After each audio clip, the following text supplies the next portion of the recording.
one may assume that if there's an anthology film and there's a segment which involves big technology and stuff, and Sankalp Reddy is involved in the project, I think he must have done it, right? Judging from his body of work.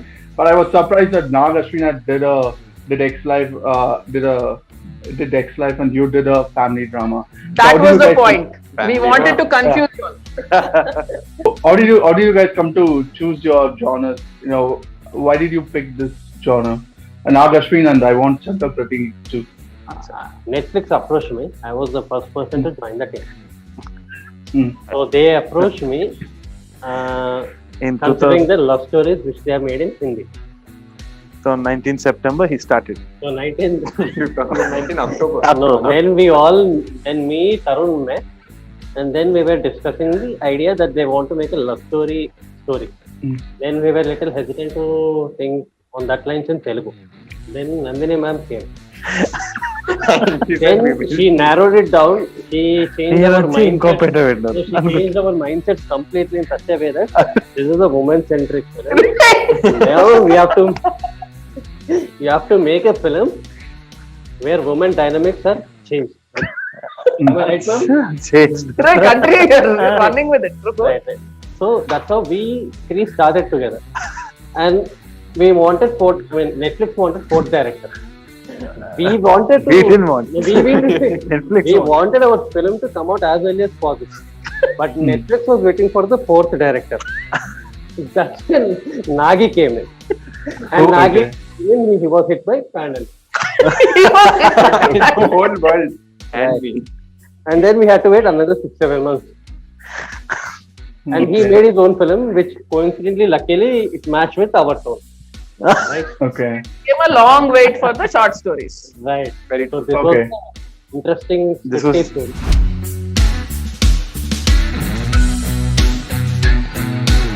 There's one common thread that connected all your stories. All the leading women in your films use their sexuality to get what they want. Some want revenge, the other one wants to save the world, and the other one's just to fill the void in her heart, right? So do you think doing a woman-centric story and it could be this trope could be a little stereotype?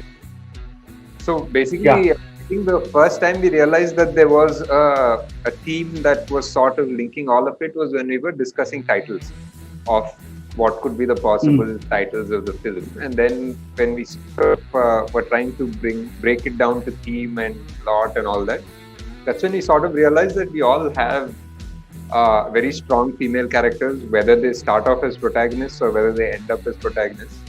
These characters somehow decide the fate of the story by using their sexuality or by manipulation or by whatever. So it was very coincidental, I would say. And also, I think there are different shades in which they have used it. Like Meera, actually, she doesn't sleep around with somebody or she doesn't openly use her sexuality. It's interpreted. Tarun's, it was more where the other girl is a victim of a situation. So I think it's all spun off in different directions. And again, Sankalp we can't generalize it, I guess.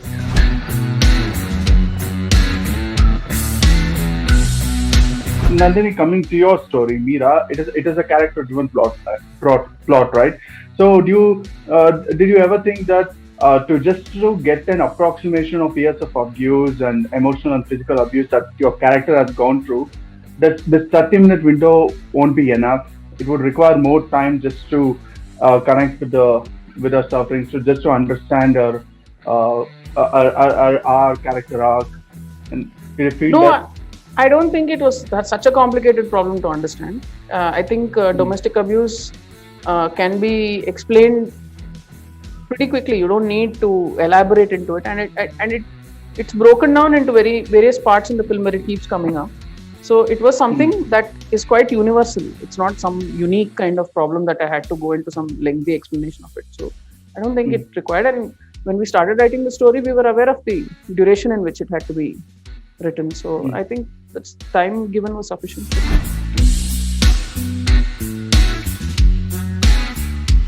So Tarun, the tone of your film is very lively. You have this colorful characters, and it actually it promises us the style promises us something something else in the beginning, and it delivers completely opposite. How did you select the tone of the film? So see, I was a huge fan of Coen Brothers, the dark comedy that I've seen also.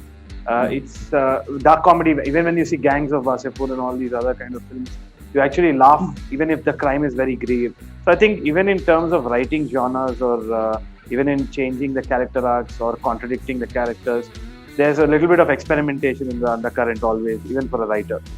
What starts off as a very voyeuristic approach towards viewing at these people, looking at these people and their characters from a third person point of view, you laugh at them. Somebody is just sitting 2 seats away from each other and he comes closer and slaps him, and you just laugh at what trivial issues they're having. But eventually, once you know that they have a family, and once you know that they are naive, they are getting into a lot of power dynamics that are manipulative, and they are reaching a tragic end or something of that sort, you start feeling for them. And that transition happened to me as when I was discovering the story, and I felt I should present it that way.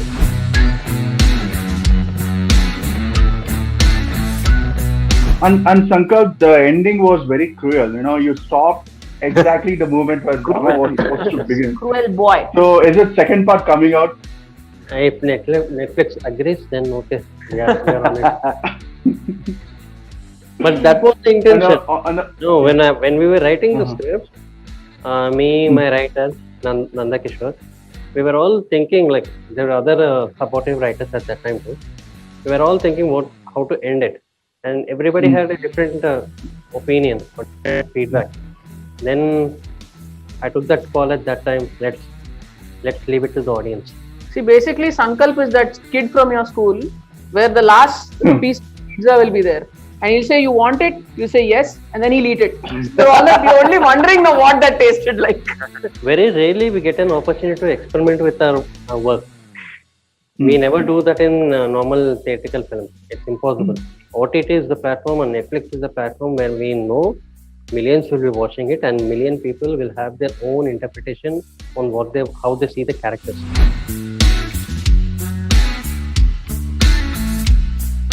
This question is for everyone. I just want to know, as directors, how do you fight your insecurities and self-doubts when making a movie? We eat pizza. We all have. We are very fond of our insecurities because they are constant. They keep going out and coming in. Yeah. So we're used to them. They're like old buddies. So how do you take to film criticism and how do you react to it? I react very badly actually. It's so bad. It's just like I have to fix it really. I mean, my first urge is to just go kill somebody. And it's very dark actually. So my wife is now training me to look at the better side. With criticism, we all act super cool about it. And then we go home and criticism is something that we understand that somebody is actually watching our work and we are appreciating in a wrong way. No, one thing is I've realized criticism has lost its meaning once internet has democratized things, as in lot of polarization has happened. What kind of comments you want to take and develop is the direction you want to go in, but there's no absolute right or wrong, because everybody has an opinion about it. There's no right opinion also. I can have an opinion on an opinion and it can go on. So I don't know if criticism has any value in it. And we want to send all our love to all our trollers because you make us all match ready. It's like practice for us every day. So many people trolled us away now. Now it doesn't matter. Are we trolling? No, actually, quite honestly, with all due respect, I don't respect the opinions at all. Because literally it has lost my... I actually did take a lot of opinions seriously, only to understand that some are pseudo-intellectual, some are just plain dumb. And what I realized is this some is are art. emperor's clothes. This is just art and this is my way of presenting it. You can have 100 opinions about it, but even if I do it every which way, it will still be bad to someone. Basically, also in terms of like everything they said is true. Like it keeps us aware. It actually doesn't matter. Yeah. And also just human nature in terms of like you get like 100 good comments and you're like la la la, and then there'll be one bad comment. You'll be like what, and then you'll just stop there, and then this group because I have one guy.